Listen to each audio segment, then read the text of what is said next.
So I am going to go through this and give you some examples of the experience that I had as an independent observer for a wild horse gather in summer of 2010. I'll give you a little bit of background.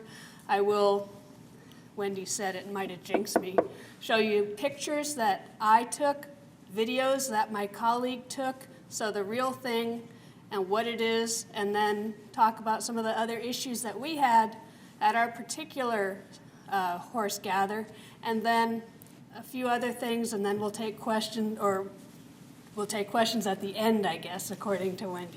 So we'll just get started here.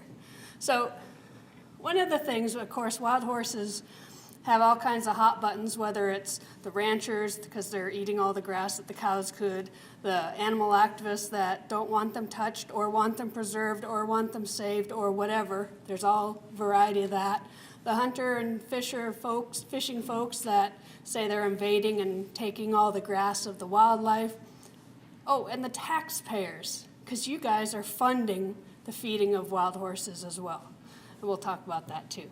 But this all came about from 1971, the legislation to protect and manage wild horses and burros on public lands.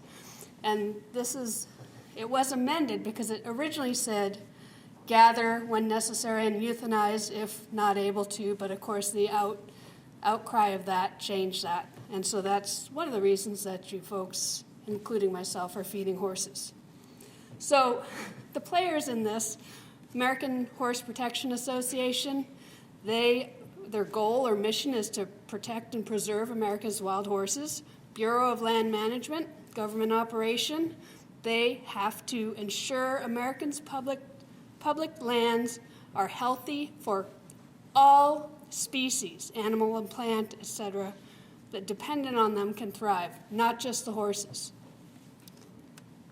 So APHA was trying to react and look into all the claims, you've heard a lot of different claims today, that horses were being abused, horses were being beaten, the whole 9 yards. Helicopters were terrorizing and running them wild, and horses were screaming in pain and eyes popping out, the whole 9 yards. And of course, Carolyn Stahl works at the vet school. She's an extension specialist. She worked with Robin Lohan, I think her name is, to develop this pilot program. And she got Sarah Ralston from Rutgers, Cami Haleski from Michigan State, and myself, and then Carolyn, to be this independent observers at 3 gathers the summer of 2010. And we observed in pairs, and as I said, I'll just take you through what we saw. So just to give you a little bit of a guideline, the lower left, you can see that little red highlight. Well, that's blown up, this map here from Bureau of Land Management. This is the horse management area, HMA, that we're talking about, or herd management, horse management. And this is where they're gathering horses. Each range specialist and animal specialist determine how many horses can be supported on this acreage based on the land, the pasture, the other livestock, the species, everything else. And it's determined that there can be about 300 to 400 supported up on this particular one.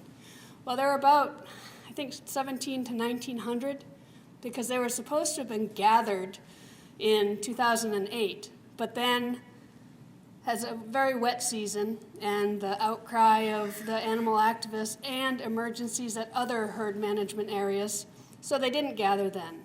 2009, it was still okay, and there were other things that were popping up. 2010, we hit a drought situation. We'll talk about that in a little more detail. So just the gather process, first of all. The folks set up a trap site, as they call it, along a normal path of travel that the horses work through just to go get water, graze, whatever. They're herded with helicopters, or a helicopter, and they use what's called a Judas or a Prado horse towards the very end, and I'll give you some videos and things about that. They use horseback as needed, but for the most part, it's all done by helicopter and then the Judas horse.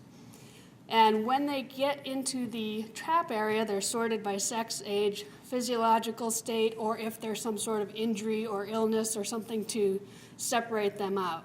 So adult stallions, juvenile stallions, wet mares and foals, and other, okay? And after this, they are hauled to temporary holding facilities.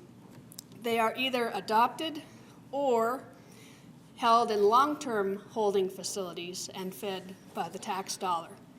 And if something goes wrong with an adopted horse, it can't be sold elsewhere, it has to come back. 3 strikes, you're out. That horse is a permanent resident on your bill. And if they're 10 years or older, they also have limitations as far as adoption. So let's just show you what we did. We came in, well, the night before, I think we both met up in the airport before Elko, Nevada. This was in Nevada, or is it Nevada? Anyway, and Cammie and I didn't know each other. We knew each other professionally, but not in person. And so she kind of looked at me, and I looked at her and said, "You Betsy, you Cammie? Oh, hey, how you doing?" Okay. Flew into Elko, got there about 11 o'clock at night.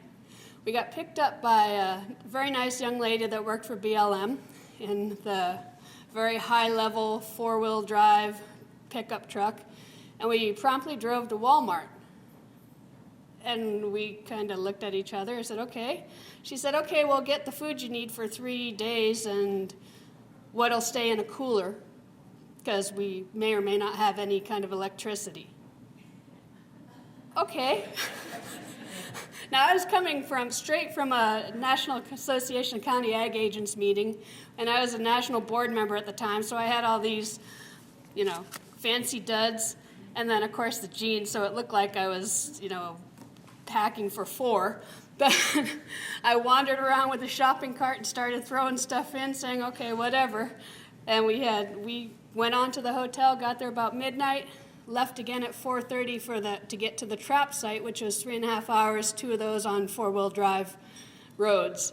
So it was an interesting start. We just, okay, I'm kind of like, okay, cool, whatever. Cammie was not quite as flexible and adjustable to this type of travel. So when they do the gathering, they do this with the helicopter, and they bring them. Now, understand that these horses travel about 10 miles for water at times. It's no big deal, okay? Gary would love that, they're just walking for water. But they bring them in, and the helicopter herds them kind of like a dog, only from the air. And it was actually pretty amazing, because the only thing that I really knew was what I'd read, and I knew a bunch of that was probably rather dramatized. But I just kind of said, okay, let's see. We got there at 6:30 in the morning, and the person that was the PR person, who was very nice and very helpful, said, if you want to see him coming in, we have to start hiking up this hill now. And Cammie was dressed a little bit more professionally. I said, we're going to high desert in Nevada. I'm wearing boots and jeans, and so I had a little more comfortable hike up the hill. But we got there, and just as the helicopter was bringing the groups of horses, it was about three or four herds, small herds, coming together. And you can see in that top picture how there's 4 of those guys or 5 out front. When they go to the pen, they have to be tight, because otherwise you have turning back, and then it's more stress. So what the helicopter did before he got to the pen is he did a little bit of rounding, and he had actually been training these guys as he was bringing them in, to bring them closer, just moving them. And so you can see he turned them kind of back into a circle, and that's just 1, 2, 3, 4. What he was doing, I was just snap, snap, snap. And he got them all together, and then you can see they came in a lot closer. Now, as far as the helicopter coming down right on top of him, you can see after he did his maneuvering, all he did, it was a much tighter group, and you can see the arrow on the lower, your left, for the helicopter, and then the horses down on the right. I'll show you an overview of the trap site here in a minute, but you can see, too, the horses on the lower right, And the helicopter, you can just barely see the blades if you look closely where that other arrow is. And so that was the closest that when they get right to that trap chute. So here's the gather site overall. And this was actually the third day when they had taken some of it down, but you can see the pens, you can see the travel path there up on the top from the center coming down, the holding chutes here, and then into the working pens, into the sorting pens, and then the trucks. So this is how the trap site looks from above. So just let me show you, and I hope Wendy didn't jinx this. This gather by helicopter, Cami Haleski took this video. Oh, are we not going to hear it? Let's try here. Okay, we'll see it.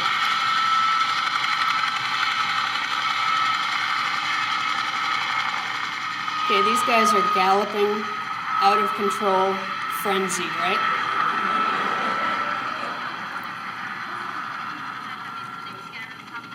You can hear we're just yakking in the background. Okay. Oh, the baby was running. Was it galloping and frenzied out of control? Right ahead. Okay. So this is this is really cool because they use a Judas horse or a Prada horse. And I'll show you this video, and to me, this has got to be an old school horse. And you'll see why in a minute. So this was taken by Carolyn Stull at another one. You can see the helicopter bringing those guys back in, bringing the group together, so he's close. They're cantering, ears are up. Not to say that there aren't times when it doesn't work, but here comes Judas. And he's like, yeah, going home, gonna get some feed. And those horses are like, oh, he knows where we're going. We don't have to stop and ask directions. So you can see how close the helicopter gets in. You see the guy coming in with white bags on their whips to chase them in. You can see the jute fencing.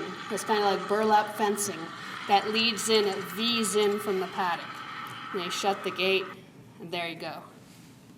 And like I said, this was not at our gather. This was Carolyn Stull's. I don't remember which one she did. Okay, here's another one that you can definitely see how the Judas horse helps. And again, this is Carolyn Stull. Now you get a good chance to see the jute fence. They're like, hey, what are we doing? Oh, there he goes. Okay, this way, guys.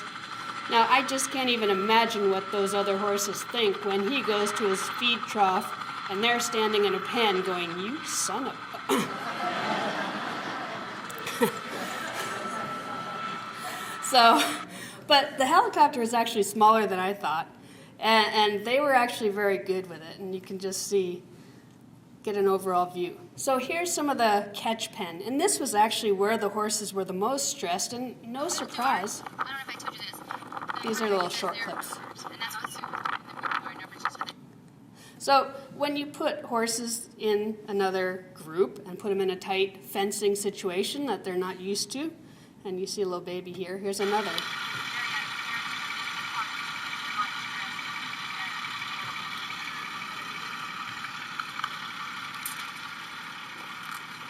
So they actually settled down fairly quickly.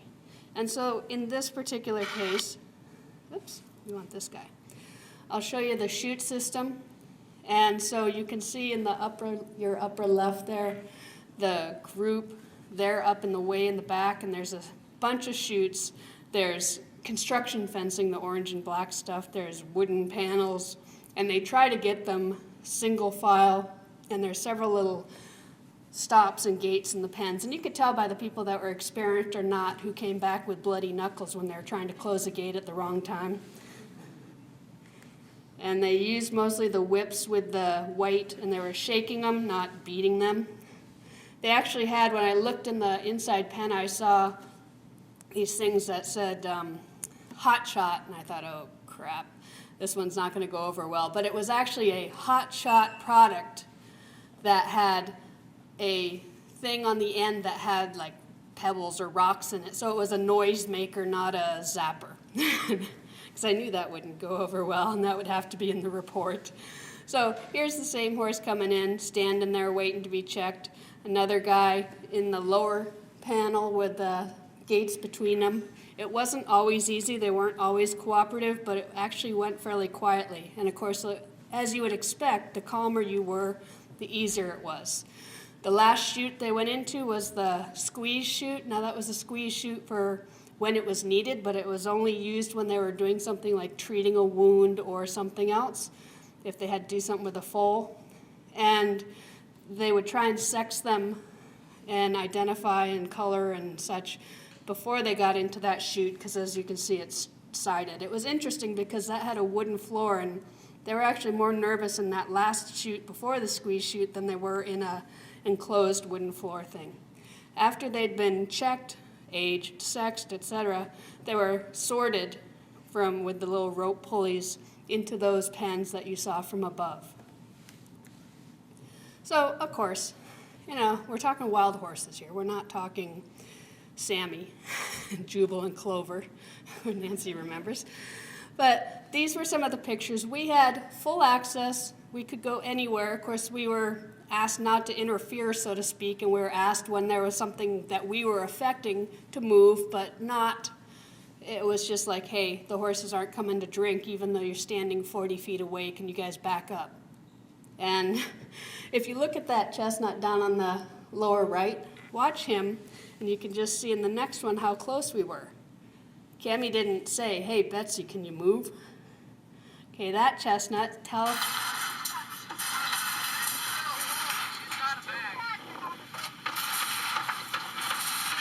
Click, click. Okay? So that's how close we were. We were right there. And of course, I can tell you the stock contractors that did this were looking at us like everything we do we're judging, but they did whatever they were very open and honest with us. The APHA vet was there and was very open. And of course, the cowboy standing is a BLM employee. The other is the contractor. They were comparing numbers going through. See the squeeze chute and the pens. So this was the adult stallion pen when they first started sorting, and of course you always have hierarchy, pecking order, I'm the man, and you can see the natural horse behavior at hand. Okay, as far as some group dynamics,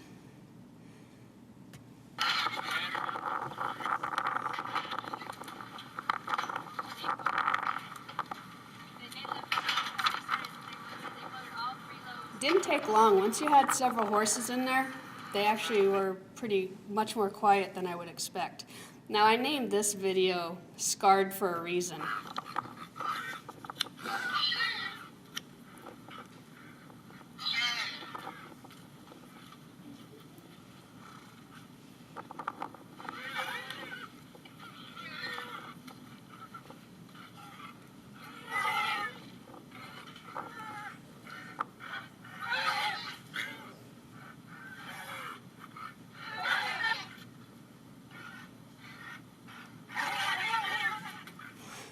Normal horse behavior. And the interesting thing is, if there were horses that had any kind of brand whatsoever on them, they had to be marked, and they had to try and go after find the owner to return them. And see if you can pick out which one was marked.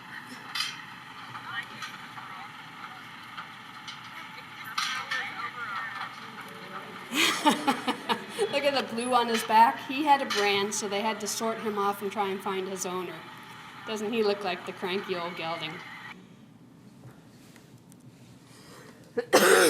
So, of course, wild horse gathers, the BLM folks must have done this to these, right? Because those are fresh wounds.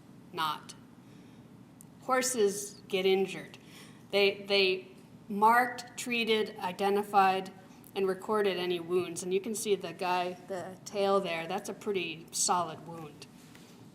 And that little foal obviously had a nice shoulder wound.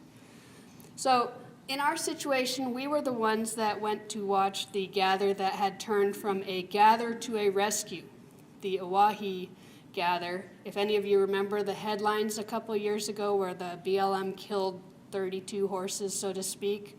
Okay, that was like 5 days before we got there. We were delayed a day or two. And the thing was that, you see this water hole? See the guy over to the lower right? See inside there? Their water holes were drying up. And you'll see a little closer up here. That was what they came upon because of the drought. And they would usually go to the river, but there were fishermen at the access point where the wild horses go, so they wouldn't go to the river. And we had many times more horses than the land could handle. So they actually had their first gather was a rescue, and the horses came in kind of tanked up, and they had been extremely dehydrated, so they went from dehydrated to water toxemia, and all of their dry cells just sucked up the water. They had colic, they had central nervous system, some symptoms, they had all kinds of things going on, including death. And so in our case, what they did to try and mitigate this, you see the water truck, they actually held them in those top pens longer and ran water into the dirt and made mud streams. And they actually drank from those, took the edge off so that they didn't tank up, and made a huge difference. What I didn't realize is that these horses looked as bad as the ones that had come in and they'd lost several. Now the interesting part is that those other horses were 5 days, our horses were 5 days delayed because there was a court action to stop the gather. And it wasn't by folks that were concerned about the horses' welfare. So you can see the little gray on the left drinking. They all did drink through the stream, and then they got worked. And I'll show you, these guys were all in good condition, okay? Their body condition is pretty good. But if you look, they're drawn up.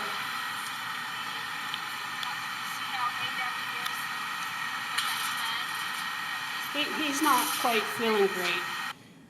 They were very dehydrated. This guy was not cooperative, but he was also very weak if you watch him. Okay? Okay, so you can see they had issues, and it was beyond just being gathered. And if you want to know about issues, look at this. These are naive foals, never seen humans in their life, rounded up, gathered the first time, drinking out of buckets. Now you tell me how many people can take a foal, a water bucket, they'll drink out of it. Not many. And then, when you've never seen humans,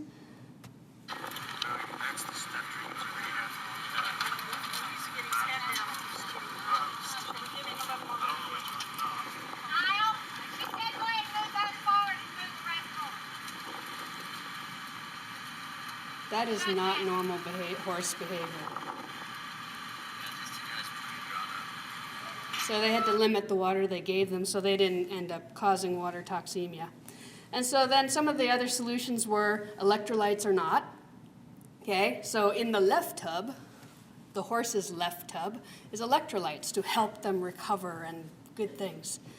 You be the judge as to which one they liked. The left tub stayed undrunk. Okay? And so then when they were loading them out the next day, they let them rest, they fed them hay, and these guys actually did quite fine. This is loading them up. These are single level trailers, about 20 horses per section. And they were loading them to take them to 8 or 9 hours away to Palomino Valley. And the one thing that was interesting is that they separated the mares from foals.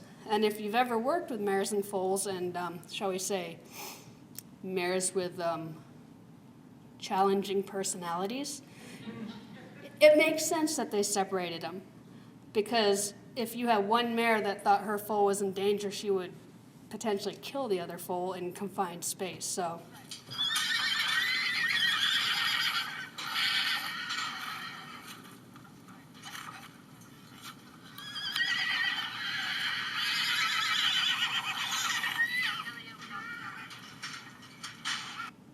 So that was them, and they were loaded next. They were loaded into the next pen.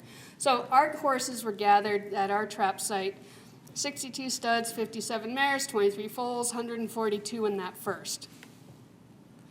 Now, one of the things we had to do was there was a site that when they were doing flyovers, they saw these horses that were near some horses that were dead and said these guys looked like they were in trouble. So there were 17 horses, so they set up a temporary gathering site about, I think it was an hour away from our original trap site. You can see they used the stock trailers, and we were warned there are going to be potentially three things. If the horses were really dehydrated, they might make them wait, relax, drink, recover a little bit, then ship them. If they were okay, they'd go to the trap site, the original trap site, and then ship with the rest. If they were not, if they were in very dire straits, they potentially could be euthanized by gunshot. Okay, so we were prepared for that, or we were told to be prepared for that, depending on how they came in. And the helicopter guy tried to get them all in one group, but they weren't cooperating, so rather than stress them more, he brought them in two, I think one of 9 and one of 8. And so this is just him bringing them into the trap site. And you're hearing what we heard from Cammie's camera. I took the picture, she took the video. We didn't really plan that, but it worked out quite well. And they're cantering into the site.